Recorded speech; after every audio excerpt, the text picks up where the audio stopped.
L'ère Pogba à la Juve, c'était incroyable. Je pense qu'on l'a tous kiffé à partir de là et qu'on a aimé les virgules qu'il met. Bref, il s'amusait. En fait, là-bas, j'avais l'impression vraiment qu'à la Juve, il s'amusait. C'était Ah oui, pour Ribéry qui va arriver devant Casillas.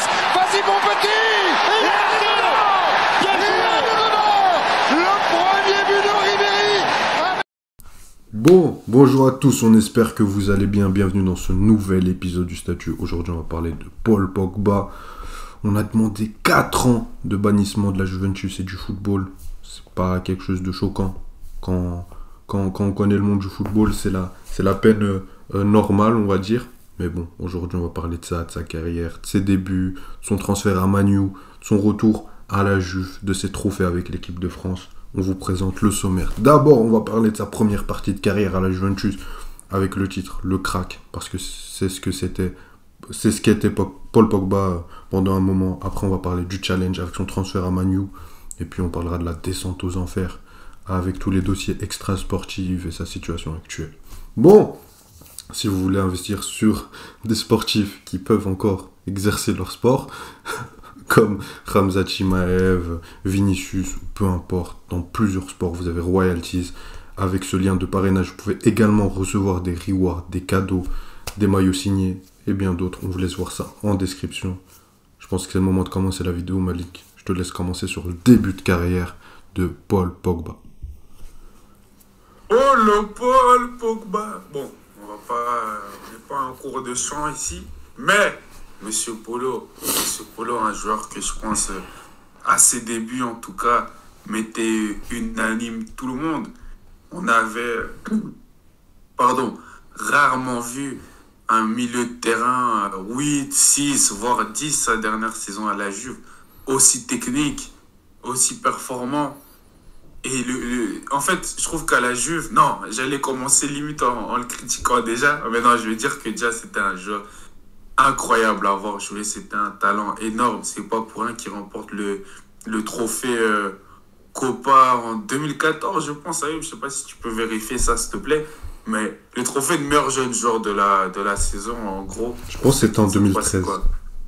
Moi, en 2013. Ce que Bellingham a gagné récemment, Moussala, pour ceux qui veulent voir ce que ça représente aujourd'hui actuellement. Et clairement, c'était un top talent. Ça le comparait oui, c'était 2013. À des Patrick. On disait que c'était la version... Enfin, je dirais que quand on a commencé à dire que c'est un Patrick Vieira 2.0, plus technique, etc., c'était plus vers les années à Manu et pour l'équipe de France dans les compétitions internationales. Mais en tout cas, Pogba, c'était magnifique à avoir joué. Nous, dans notre génération, Ayoub, on utilisait encore Facebook à ce moment-là, et pas que nous. La plupart des gens, Insta, bien sûr, c'était connu, mais pas autant utilisé que maintenant. J'ai encore sa frappe qu'il avait mis. Je sais plus c'était contre quelle équipe. C'était contre l'Udinese, je pense. Comme ça. Et justement, c'était à l'époque de Caris. Donc, il met cette frappe, cette volée de loin. Non, c'était incroyable. Pogba, c'était l'ère Pogba, tout simplement. L'ère Pogba à la Juve, c'était incroyable. Je pense qu'on l'a tous kiffé à partir de là. Et qu'on a aimé les virgules qu'il met. Bref, il s'amusait. En fait, là-bas, j'avais l'impression vraiment qu'à la Juve, il s'amusait. C'était pas pour rien qu'il avait quitté Manu. Parce que je pense pas que beaucoup de gens savaient qu'il jouait à Manu sous Sir Alex, même s'il a joué, je pense qu'un match, il a fait qu'une entrée en jeu. Et tout simplement, Pogba, c'était un régal. Moi, j'ai encore sa dernière saison à la Juve en tête, où il avait carrément pris le numéro 10. Ça faisait des tchouks comme ça avec Monsieur Dybala. Faut pas oublier qu'en 2015, s'il ne tombe pas contre ce magnifique Barça, peut-être qu'il gagne une Champions League, même si vous allez me dire qu'il était dans une très grosse équipe de la Juve, mais c'était un gros acteur de ce succès de la Juve. Mais moi, je vais juste finir sur sa dernière saison à la Juve, où je vais dire que c'était incroyable. Bien sûr, j'avais regardé des matchs parce que je suis fan de l'Inter et que j'ai beaucoup regardé. J'ai toujours beaucoup regardé la Serie A, mais je me rappelle, c'est que cette saison-là, enfin cet été, quand il est parti à Manu, j'étais parti en Italie parce que j'ai de la famille en Italie, et à la télé, ils avaient mis pendant un an toute la saison de Pogba, même pas de Pogba, de la Juve. Et je crois tous les matchs, il était impliqué dans des buts, c'était incroyable. Genre, quand j'avais vu cette vidéo, je me dis, ah ouais, il avait été aussi fort que ça. Donc, en jouant en 10, hein, pas quand il jouait 8, 6, de toute façon, c'est vraiment quand il jouait 10, derrière Dybala, etc., c'était incroyable. Et on avait beaucoup d'attentes par rapport à Manu. Et je vais te laisser parler de ce transfert qui a fait beaucoup de débats. Réussir, rater sa faute, la faute de Manu. J'ai hâte de ce que Ayoub va dire parce que lui, il est excité pour cette partie, je sais pas pourquoi. Mais moi, je déteste Manu. Donc parce que moi, j'aime bien la bagarre, Malik. J'aime bien crier sur des gens. J'aime bien pointer leurs erreurs. Je dois bien sûr uniquement quand on parle de football. Déjà, pour parler de son challenge, de ce transfert à United qui, à cette époque-là, à ce moment-là, est le plus gros transfert de l'histoire. Faut le rappeler, c'était 105 millions, 120 millions. Bon, après, il y a les petits billets dans la poche, ça on compte pas, c'est pas notre devoir. Non, mais plus sérieusement, t'as parlé du crack que c'était à la Juve. Je vais un peu terminer sur ça. C'était le mec qui arrivait à jouer, alors qu'à l'époque, t'avais Pirlo, Marquisio, Arturo Vidal, Iron Man, Hulk. C'était le point fort de cette équipe, c'était son milieu de terrain. Ça avait des jours incroyables, c'était Carlos Tevez, etc. Il était dans l'une des meilleures équipes du monde. En dehors du Real et du Barça, il y avait quoi? Il y avait la Juve, le Bayern. Moi, j'en ai pas 4-5 des équipes comme ça. Donc, il faisait partie d'une des meilleures équipes du monde. C'était un joueur hyper important. Et il y avait un Paul Pogba qui commençait à diviser, surtout en France, parce qu'il affichait très tôt des ambitions et un caractère qui dérangeait. Déjà, bon, c'était la nouvelle génération qui mettait des crêtes. Bon, Malik aussi en faisait, donc on va pas critiquer ça. Non, mais sérieusement, on était très critiqué pour ses gestes farfelus, ses coupes de cheveux, etc. Mais moi, c'est sa personnalité. Tant qu'il est bon sur le terrain, j'en ai rien à faire. Déjà. Mais le truc qui dérangeait aussi, c'est quand il disait que moi, je veux être une star, je veux avoir le ballon d'or, etc. Ça dérangeait beaucoup. Dans la communication, sa communication dérangeait pas mal la presse française, et on lui a fait comprendre, même je me rappelle avec Bein Sport, il y avait le truc, il a dit qu'il voulait être ballon d'or, etc. Il est assez arrogant. Non, c'est une star, c'est un crack, et il doit aller là-dedans. Malheureusement pour moi... Avant que tu continues, Ayoub, je m'excuse vraiment de te couper sur ta lancée, mais non, c'est parce que moi, j'en ai pas parlé quand j'en ai parlé de Pogba, c'est que c'est vrai qu'il y avait l'aspect hors terrain, les danses, les coupes, c'est ce qui attire les gens, c'est que les gens, ok, ils aiment bien ce que tu fais sur le terrain, mais ils aiment bien voir la personnalité que tu as autour. Le fait qu'il dansait avec ses frères, aujourd'hui, ok, avec du recul, les gens ont peut-être leur avis, mais je veux dire, tu vois, c'est tout ce autour-là qui a créé cette ère Pogba, qui a fait que beaucoup se sont attachés à ce joueur, même s'il a été très critiqué par les médias traditionnels, si on peut appeler ça comme ça. Non, je suis d'accord, mais après ça, moi... Ça, je suis complètement d'accord avec toi. Mais le truc, moi, qui me dérangeait vraiment, c'est quand on le critiquait sur l'ambition. Parce que le reste, je trouve ça stupide et j'ai même pas envie d'y réagir. Mais après, pour moi, il a fait le mauvais choix au niveau de l'ambition. Et c'est pour ça qu'il a été encore plus taclé après. Parce que Malik, si demain, moi, je te dis, je sais pas, tu sais très bien, je fais du MMA, voilà, en loisir, même si je suis très très bon. I smash everybody. Ah non, merde, j'ai pris le mauvais masque. Mais bon. Non, mais plus sérieusement, si demain, je te dis que je suis champion, que je vais combattre et que je vais être champion, et que je perds un combat en amateur, c'est-à-dire que je suis un clown. Mais c'est exactement le même cas avec le cas Pogba. Il nous parlait comme l'un des futurs tauliers de cette génération, comme l'un des joueurs qui allait gagner le ballon d'or, etc. Et quand on a vu ce qu'il a fait United, c'est normal qu'on soit déçu. Moi déjà, la partie United, on va y revenir tous les deux, mais juste le transfert, pour moi, c'était mauvais. Il était, comme on l'a dit, dans l'une des meilleures équipes du monde. Le seul palier qu'il y avait au-dessus, c'était soit le Real Madrid, soit le FC Barcelone. Et lui, il est parti à Manchester United. Mais pourquoi il est parti à Manchester United? Si c'était un choix de cœur, parce que c'était son club de jeunesse, parce qu'il était fan de la Première Ligue, je t'aurais dit d'accord. Mais moi, je sais très bien pourquoi Paul Pogba est parti à Manchester United. Au lieu de vouloir être une star parmi les stars au Barça, au Real Madrid, etc. Pour moi, il a fait le même choix que Neymar a fait quand il est arrivé au Paris Saint-Germain. Il a fait ce choix-là pour être le soleil et pas l'une des étoiles qui fait briller l'équipe. Il voulait être la star de l'équipe, celui qui porte l'équipe. Mais le problème, c'est que beaucoup de joueurs oublient ça, notamment Kylian Mbappé aujourd'hui au Paris Saint-Germain, c'est que le football, c'est un sport collectif. Et peu importe à quel point tu es talentueux, à quel point tu es important, à quel point tu peux porter ton équipe, si le club n'est pas structuré, si tu n'as pas des grands joueurs autour de toi, tu ne vas rien gagner. Et des exemples, je t'en ai donné, Neymar au PSG, et pourtant il était quand même bien entouré, mais comme il voulait être la star, ça l'a tué. Kylian Mbappé, pareil. Pourquoi il veut rester au Paris Saint-Germain? Pour que ce soit le Paris Saint-Germain de Kylian Mbappé, et pas que ce soit le Real Madrid de Mbappé, Vinicius, etc. Pareil pour Paul Pogba. Quand on va prendre, moi je vais prendre un exemple d'un joueur que j'aime un peu, Karim Benzema. Non mais tu sais que je suis très sérieux. Lui, pourquoi il est pas... À un moment, il aurait pu partir et dire non, mais au Real Madrid, je suis éclipsé par Ronaldo, je vais à l'Arsenal, etc. On aurait parlé de quoi? On aurait parlé de flop, aussi talentueux qu'il est. Parce qu'il peut pas porter toute une équipe comme ça à l'époque où Arsenal, ça allait mal. Alexis Sanchez n'a pas pu le faire, Benzema n'aurait pas pu le faire. Il est resté dans une équipe avec des joueurs très talentueux. Il a porté cette équipe, c'était la tête de gondole, mais à côté, il avait que des cracks. Donc c'est pour ça qu'aujourd'hui, Karim Benzema a gagné un ballon d'or. C'est pour ça que Suarez aurait pu gagner un ballon d'or. C'est pour ça que tu as ces joueurs-là qui vont faire gagner l'équipe. Parce qu'autour, ils ont des stars, pas parce qu'ils veulent être la star de l'équipe. Je te laisse continuer sur la partie United, parce que j'ai beaucoup parlé du transfert, de la transition et du choix, parce que pour moi, c'était le pire choix de sa carrière, et c'est ce qui a fait qu'il en est là en partie aujourd'hui. Non, clairement, parce qu'au-delà de vouloir être la star d'une équipe, tu vois, Mbappé, j'ai envie de dire... je le défends pas. Hein. Ouais, le défends pas. D'ailleurs, je le défends même pas du tout parce qu'il devait partir depuis très longtemps au Real pour moi. Et pour moi aussi. Supporter du PSG. Et encore Paris, ok, peut-être cette année c'est un peu plus difficile, surtout si ça joue l'Europa. Mais Paris, à la fin de la journée, il y avait quand même Messi et Neymar. Et il y avait, qui sait, cette chance que si tout s'alignait, Paris pouvait retrouver une finale de Ligue des Champions après 2020. Mais là, tu vas dans un Manu, gros. Ça fait 3 ans que Sir Alex est parti.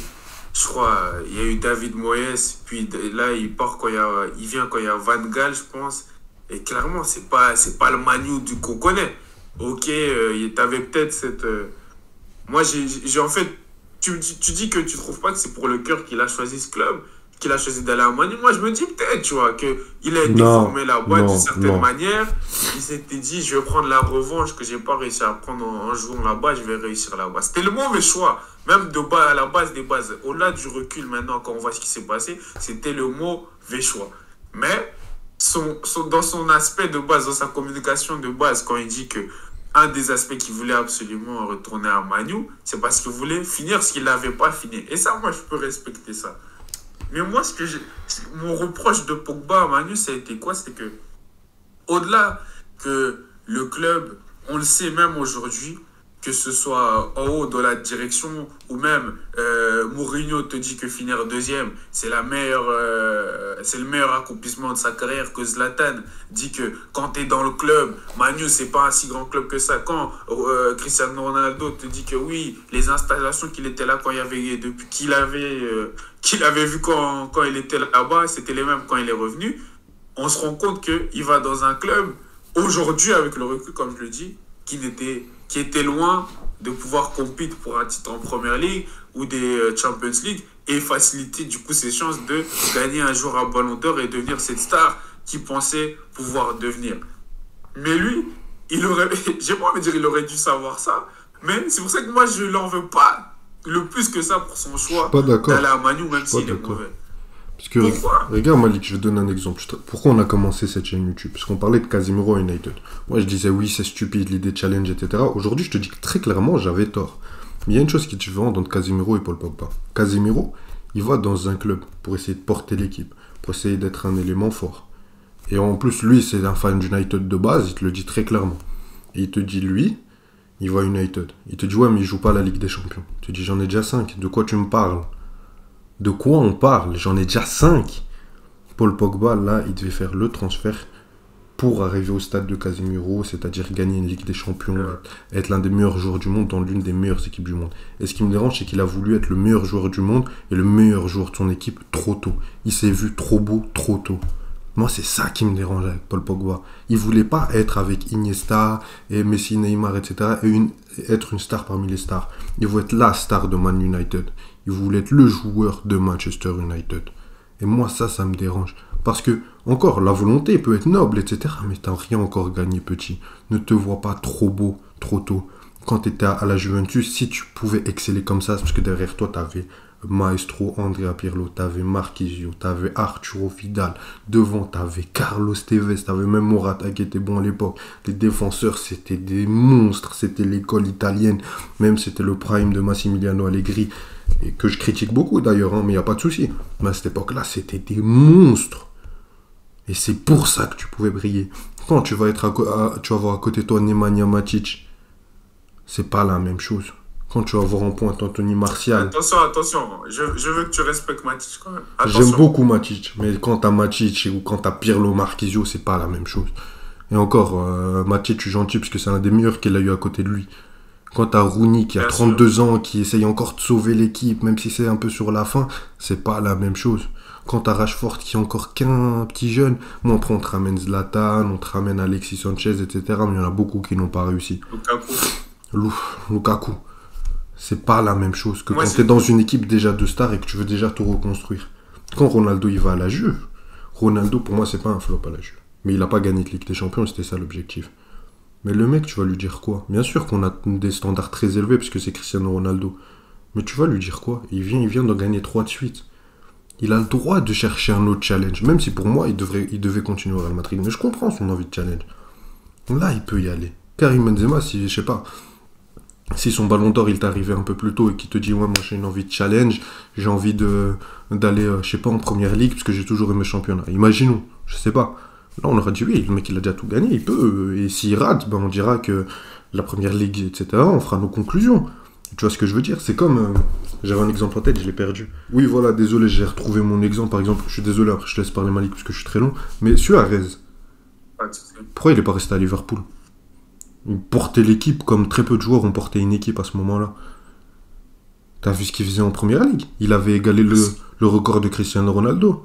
Mais pourquoi? Parce qu'il voulait être dans une des meilleures équipes au monde et il s'est pas dit oh non, j'aurai Messi, ça va me voler la vedette, il y aura Neymar, le nouveau jeune crack. Non, il est parti là-bas, il a gagné 2 Golden Boots, il a gagné une Ligue des Champions, il a été dans l'un des meilleurs Barça de l'histoire avec la MSN, il a gagné un triplé historique.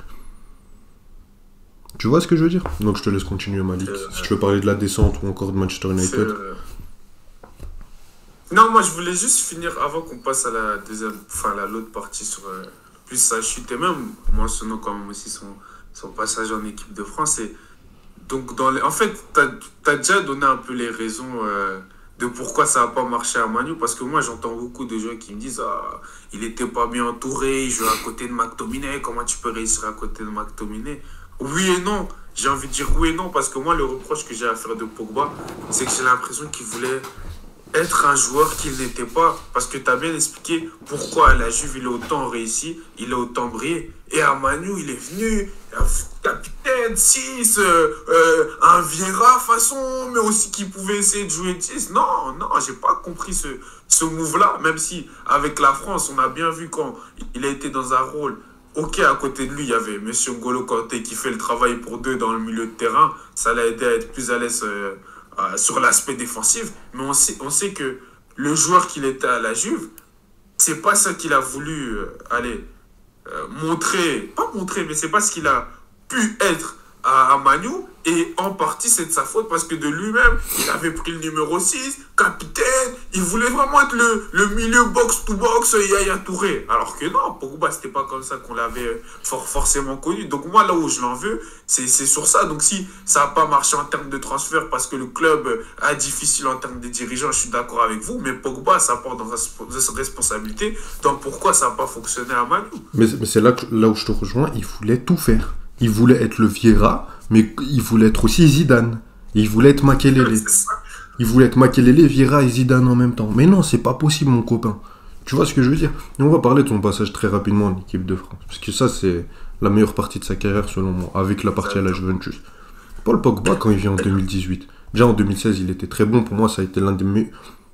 l'un des meilleurs... Bon, ma caméra est partie. Non, c'est bon. C'était l'un ou le meilleur joueur. Pour moi, je mets quand même Griezmann devant, mais c'était quand même l'un des meilleurs joueurs. Même en 2021, il est quand même bon. Mais en 2018, il vient déjà, il se rase la tête, il se dit, moi, je veux pas qu'on parle de mes jeux, je veux juste qu'on parle de mon football. C'était pas le Paul Pogba qu'on voyait à Manu, qui montait de 30 mètres, etc. Il faisait son taf défensivement avec Kanté. Il était hyper sérieux dans les consignes de Deschamps. Et niveau football, il jouait le plus simplement possible. C'était le Paul Pogba qu'on voulait voir. Moi, ça me dérange pas, c'est gris-gris, etc. C'est pas ça qui me dérange. Mais c'est de vouloir tout faire à la fois.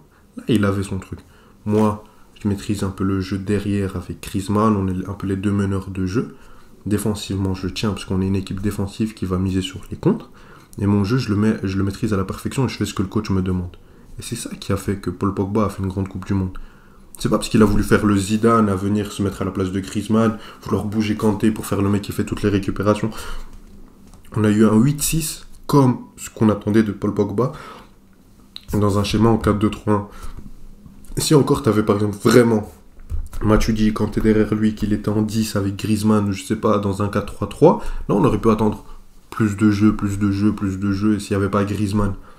Mais là non, on attendait une forme différente de lui, il l'a respecté. C'est pour ça qu'il a fait une grande Coupe du Monde et qu'il a été un des meilleurs joueurs de l'équipe de France. C'est pour ça, puisqu'il a fait ce qu'on attendait de lui. Il s'est pas dénaturé, il s'est pas menti à lui-même. Donc voilà, moi c'est ce que je pense de sa Coupe du Monde et de son passage très bon, c'est parce qu'il a fait ce qu'on attendait de lui. Parce que le talent, il l'a pour le Pogba, c'est un crack. C'était l'un des futurs, c'est un golden boy. On attendait de lui un ballon d'or. Golden boy, voilà, c'est ça le mot que je cherchais. C'était un golden boy. C'est ça, on attendait un ballon d'or de lui, comme tu as dit. C'est pour ça que j'ai envie qu'on fasse une vidéo aussi un jour à You sur tous les joueurs des années 90, 91, 92 là. Parce que pour moi, il y en a énormément dans le foot. Isco, les trucs comme ça. On l'a fait juste après cette vidéo. On l'a tourné juste après cette vidéo. Je te parle sérieux. Il y en a beaucoup qui n'ont pas réussi, même pas que dans le foot, dans le sport. Je suis fan de basket NBA, beaucoup n'ont pas réussi. Si je dis des noms comme Kyrie Irving, James Harden, c'est des déceptions. Bref, Ayo, je t'en parlerai. Non, c'est vrai. Je connais rien. Moi, je connais que ça. Sur son passage en équipe de France, comme tu dis, il n'y a rien à dire. Coupe du Monde 2018, c'était le meilleur joueur. Il était juste dans ce qu'il faisait. 2016, c'était très bon aussi. Même 2021, les gens vont parler parce qu'il a fait des danses, il a fait toutes les célébrations du monde. Mais c'était un gros match qu'il faisait quand même contre la Suisse et c'est lui qui fait la perte de balle, malheureusement, sur le but de l'égalisation. Après là, moi, même sur la perte de balle, je critique même pas. Regarde la passe que Rabiot. Ouais, c'était Rabiot qui lui rate la passe, etc. Ouais. Bref. Il y a beaucoup qui sont impliqués dans le... Moi, sur l'Euro, c'était le meilleur joueur avec Benzema, tu vois. Et sur la Coupe du Monde, c'est... Bon, il y a eu lui, Griezmann, c'était un truc. Sur l'Euro 2016, c'était peut-être le meilleur avec Griezmann. Tu vois, il a toujours été dans les tops, parce que là, il faisait ce qu'il voulait. Et peut-être qu'il lui a manqué ça. Peut-être qu'il lui a manqué Deschamps, un coach comme Deschamps qui le comprenne, qui le pousse en club. Mais il a quand même eu Mourinho. C'est vrai. Parce qu'il a eu Allegri à la Juve. Malheureusement... Il a gagné une Europa League. Good job. Bon, Malik, je pense qu'il est temps de parler de la descente aux enfers très rapidement parce qu'on commence quand même à être long. Non, moi, carrément, je trouvais que tu voulais en parler parce que pour moi, c'est super clair. Il nous a fait encore une POG. Moi, c'est sa communication en fait qui me fait toujours rire. Il nous a fait encore une POG back-to-back. Parce que de base, quand il est parti à Manu, c'était POG back. Là, POG back-to-back. Non, tu te fous de nous. Franchement, quand il a fait ce choix de retourner à la Juve, même si je ne pense pas qu'à cette période-là, même si à cette période-là, c'était pas le plus grand des Barça, je crois pas qu'il aurait pu aller en Barcelone, même ça parlait de Paris, par exemple, tu vois. Ça parlait du PSG, vous le voulez. Quand il a décidé d'aller à la Juve, surtout cette Juve-là, que depuis Pirlo, c'était très, très, très compliqué, qui du coup, n'ont plus gagné de titre depuis 2019, je dirais, la Juve, si je me souviens bien. Oui, 2019. Faire ce choix de retourner dans cette Juve-là, où c'est pas du tout la Juve que tu dis de 2015, où c'était l'une des meilleures équipes au monde. La Juve n'est même plus l'une des meilleures équipes d'Italie, même si cette saison, ça revient bien. Calmez-vous, les fans de la Juve. C'était un choix que j'ai pas compris. Mais même si j'ai pas compris, même si je peux dire qu'il aurait pu aller dans un autre club, un Paris, un Barça, ou je sais pas où, au final, il a eu que des blessures. Mais il a même pas joué une saison complète avec la Juventus. Tu veux compléter quelque chose? Tu dis qu'il a fini dans l'une des pires Juves et tout. Mais tu vois, autant pour United, j'ai critiqué son choix, mais à cette époque-là, qui voulait de lui? Qui voulait de Paul Pogba? Après Manu. Après Manu, qui voulait de Paul Pogba? Il était en fin de contrat. Moi, je dirais pas... Paris, vous voulez pas de lui? Oui, Paris, parce qu'on aime bien... À cette époque-là, on aimait soit les joueurs qui coûtent 200 millions, soit les grosses stars qui sont en agent libre. C'est tout. En free agent. C'est tout ce qu'on voulait. T'avais que nous qui étaient assez bêtes pour aller penser à le chercher. Malgré qu'il ait eu 4 ans de blessure et qu'il n'était pas bon à Manu. À part nous. T'avais des rumeurs sur le Barça, etc. Parce que c'était la crise. Et dès qu'il y avait un joueur qui avait fait minimum 10 matchs au haut niveau, ils voulaient le prendre tant que c'était gratuit. Parce qu'ils avaient Adama Traoré et Pierre-Emerick Aubameyang. Mais à part ça, il y a qui voulait de lui? T'as vu Manchester City le vouloir? T'as vu même Arsenal le... Non. Le Bayern? Non. Le Real... Non. Aucun grand club le voulait. Les meilleures équipes du temps. Aucun grand club en forme ne le voulait. Il y avait que le Paris Saint-Germain et un peu Barcelone et le retour à la Juve. Donc c'est même pas... C'était un choix par défaut. Je te laisse continuer. Non, moi je voulais juste continuer en disant que même s'il aurait fait un choix que j'aurais préféré d'aller soit à un Paris ou à un Barça, au final je sais pas si on aurait même eu l'occasion de réellement le juger vu qu'il a que eu des blessures depuis qu'il est arrivé à la Juve. Je pense qu'il a pas joué plus de 5-10 matchs. Pas plus de 5 matchs, pas plus que 5 matchs officiels, je pense. Pas plus de 5 matchs. Officiellement, non, pas plus de 5 matchs. Et c'est triste. C'est très triste quand on connaît le talent du joueur, il retourne à la Juventus là où il avait eu ses meilleures années. Non, c'est vraiment triste. Après, qu'est-ce que vous voulez qu'on dise? Il y a eu toutes les affaires extrasportives avec son frère, avec des gens qui tournent autour d'une bougie, et trucs de maraboutage. Bon, on va pas rentrer dans les détails. On connaît pas l'histoire, mais déjà mentalement, quand t'es blessé toute la saison, Malik, on a déjà joué au foot, quand t'as une blessure, c'est difficile. Quand tu reviens, tu fais une prépa pour revenir, tu te blesses. Ça continue. Il y a des histoires avec ton frère qui est affiché. Même là. Parce que imaginons maintenant, on lui enlève la suspension. On dit non, c'est bon, tu peux retourner. Parce qu'on va même pas parler du truc de dopage. Vous voulez qu'on dise quoi? On sait pas pourquoi il a fait ça. On attend une interview, il va expliquer. C'était sûrement pour revenir de ses blessures encombrantes. Mais est-ce qu'il va savoir revenir jouer au niveau après tout ça? Je pense pas. Tu vois? Donc moi, tout ce que j'ai peur, c'est qu'il soit obstiné à vouloir revenir à tout prix et vouloir et penser qu'il peut rejouer au très haut niveau. Parce qu'il l'a montré. Tu te rappelles le premier match qu'il joue avec la Juve? Quand il fait son entrée, il fait une superbe entrée. Il est très très bon, tu vois. Je sais plus c'était contre qui. Après, c'est pas en Europa League, même. Oui, non, en Conference League, je pense. Je sais plus. Bref, Non, c'était Europa League. C'était Europa League l'année passée. Oui, ouais, c'est vrai. Et tu vois, c'est très triste. C'est trop triste. Mais bon, en tout cas, courage à Paul Pogba, même si on l'a pas mal descendu. Parce qu'on sait que ça doit pas être facile mentalement d'avoir toute cette charge après toutes ces affaires. Mais bon, qu'est-ce que vous voulez? Courage à toi, Paul Pogba. Merci quand même pour les années à la Juve. Les Français te remercieront éternellement pour cette deuxième Coupe du Monde où tu as été l'un des facteurs majeurs, l'un des meilleurs joueurs de cette équipe et de cette compétition. Donc voilà, si vous voulez investir sur des sportifs qui peuvent encore exercer leur profession, n'hésitez pas à investir sur Wildcheese. Le lien est dans la description. Grâce à ce lien de parrainage, vous pouvez recevoir des rewards, des maillots signés, des cadeaux et bien d'autres. On vous laisse voir ça. Merci à toi, Malik. Salut à tous. Merci à toi, Yo. Ciao.